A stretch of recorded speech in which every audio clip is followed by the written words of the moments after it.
অবৈধভাবে বাংলাদেশ থেকে ভারতে প্রবেশ করার সময় 5 বাংলাদেশি নাগরিককে আটক করে সাব্রুম থানার পুলিশ। মঙ্গলবার বিকেল 3টে নাগাদ সাব্রুম থানার পুলিশ গোপন খবরের ভিত্তিতে ভারত বাংলাদেশ সীমান্ত এলাকায় বৈষ্ণবপুর থেকে এই 5 বাংলাদেশিকে আটক করে পুলিশ।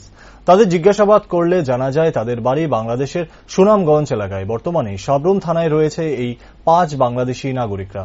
এমনকি পুলিশ তাদের জিজ্ঞাসাবাদ চালিয়ে যাচ্ছে এবং তাদের জিজ্ঞেস করা হচ্ছে তারা কি কারণে অবৈধভাবে ভারত বাংলাদেশ সীমান্ত পেরিয়ে বাংলাদেশ থেকে ভারতে প্রবেশ করেছিল।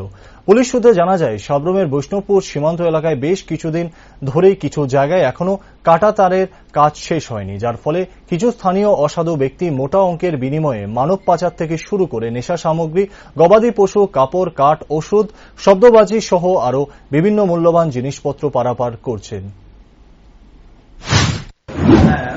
এখন অব্দি ওরা ইন্ডিয়ান ন্যাশনাল বলে কোনো কাগজে দেখাতে পারেনি এবং তারা স্বীকার করছে যে ওরা বাংলাদেশ থেকে উঠেছে। কোথা থেকে তাদের আটক করা হয়েছে? ওদেরকে বৈষ্ণবপুর এরিয়া থেকে আটক করা হয়েছে। কতজন? 5 জন। বাংলাদেশের কোন জায়গা স্যার? নাম? তাদের বাড়ি হচ্ছে, ওদের নাম বলছি আমি: প্রদীপ সরকার, অজয় দাস, মিঠু দাস, পবিত্র দাস, রাখাল দাস। ওদের বাড়ি পুলিশ স্টেশন হচ্ছে দারিয়া, ডিস্ট্রিক্ট হচ্ছে সুনামগঞ্জ, বাংলাদেশ। এখন কি তারা স্বীকার করেছে তারা বাংলাদেশ? হ্যাঁ, ওরা স্বীকার করেছে।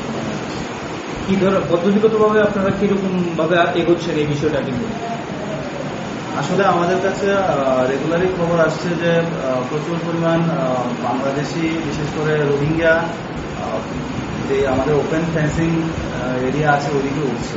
তো সেই হিসাবে আমরা আমাদের ইন্টেলিজেন্স ট্র্যাক করেছি এবং আজকে আমরা 5 জনকে আটক করতে সমর্থন করেছি। ওরা কি রোহিঙ্গা? না, এখন অবধি সেটা বোঝা যায়নি, তবে